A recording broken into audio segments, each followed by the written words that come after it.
नमस्कार, मी अंकित प्रकाश वारजूरकर. मी भारतीय जनता पार्टी युवा मोर्चाचा माजी उपाध्यक्ष. मी कंटिन्यू इथे सातत्याने माझ्या प्रभाग क्रमांक 8मध्ये सातत्याने काम करत होतो, सातत्याने काम करत आलेलो आहो आणि काम करत राहू. पण असं झालेलं आहे की काही पैशांमुळे आणि काही ओळखींमुळे अगोदरच तिकीट विकल्या चालली गेली होती.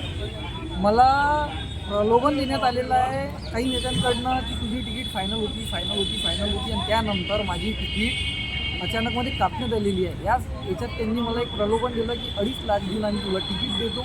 त्याच्यानंतर त्यांनी माझ्याकडनं 50,000 ॲडव्हान्समध्ये घेतले आणि 2 लाख रुपये तिकीट भेटल्यानंतर आम्ही तुला दिले. तर आम्ही जेव्हा त्यांना प्रश्न विचारले आज दुपारी, तर प्रश्न विचारल्यावर एकही नेता इथं थांबायला तयार नाही आहे, एकही नेत्याला भेटायला तयार नाही आहे, एकही नेता फोन करून बोलवायला तयार नाही की बाबा आम्ही तुमच्यासोबत असं काय केलं.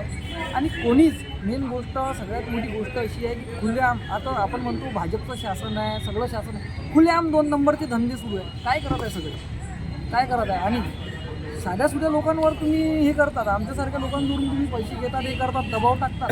मग खुलेआम 2 नंबर आम्ही दाखवतो कुठं 2 नंबरचे धंदे चालू आहे, कोणाकोणाच्या अनुषंगाने चालू आहे, कोणाकोणाचा आशीर्वाद आहे.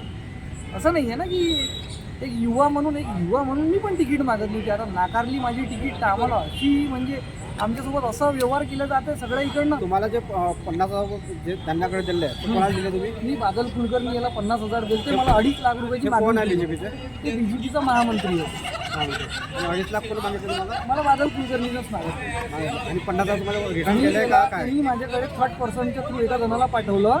मी त्याच्या हातात 50,000 दिले आणि त्यांनी बोली अशी झाली होती की अगोदर 50,000 त्याच्यानंतर 2 लाख रुपये, म्हणजे तिकीट भेटल्यावर 2 लाख रुपये. पण मला रात्री त्यांनी असं सांगितलं की तुझी तिकीट फायनल आहे आणि सकाळ झाल्याबरोबर ते तिकीट माझी काढण्यात आलेली आहे. आणि पूर्ण मी स्वतः बघितलेलं आहे माझ्या डोळ्यांनी. प्रभाग क्रमांक 8मध्ये 2017 त्याच्या अगोदरपासून पण आणि आता पण नेहमी बबलू शेखावत हा काँग्रेसचा अध्यक्ष आहे. तो नेहमी तिथे डमी कॅन्डिडेट सोडतो.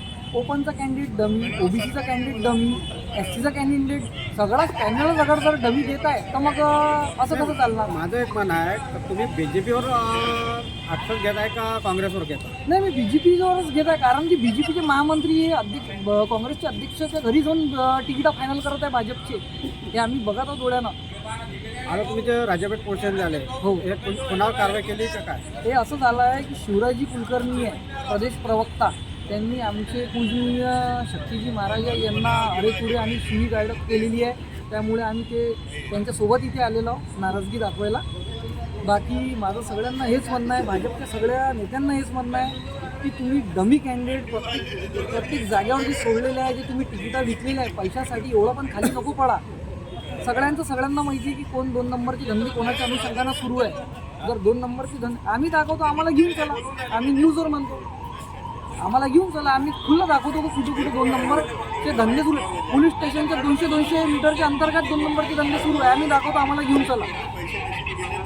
मग का बरं भाजपवाले त्याच्याकडे लक्ष नाही देत आहे. आणि 90% तिकीटा हे देवेंद्र फडणवीसांचं वक्तव्य आहे 3 दिवसा पहिलेचं की भाजपच्या कुठल्याही पदावर असलेला व्यक्ती त्याच्या घरात भाजपची तिकीट जाणार नाही.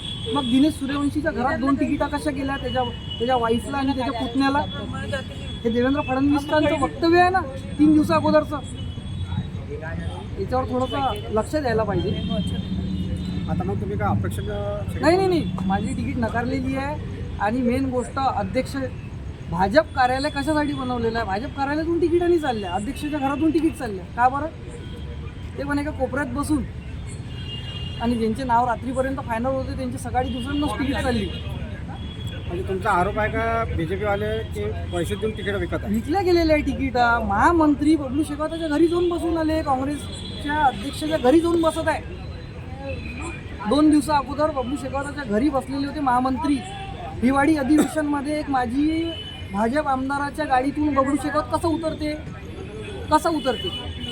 ठीक आहे, माझा शेवटचा प्रश्न आहे तुम्हाला, का तुम्हाला जे 50,000 रुपये कॅश दिले आहे ते तुम्हाला वापस मिळाले का? नाही, मी त्याला काल फोन केला, काहीच नाही त्यांचा माझ्यासोबत काही संपर्क नाही, भेटणं नाही, काहीच नाही. ना आम्हाला अध्यक्ष बोलवत आहे, ना आम्हाला महामंत्री बोलवत आहे, ना कोणी बोलवत आहे. आणि त्याच्यानंतर आम्ही थोडंसं काही बोललो तर आमच्याकडे प्रेशर, आम्हाला धमकी देते आम्ही तुला पोलीसच्या हाताने अटकवू, इकडे अटकवू, तिकडे अटकवू, असं म्हणणं आहे सगळ्यांचं.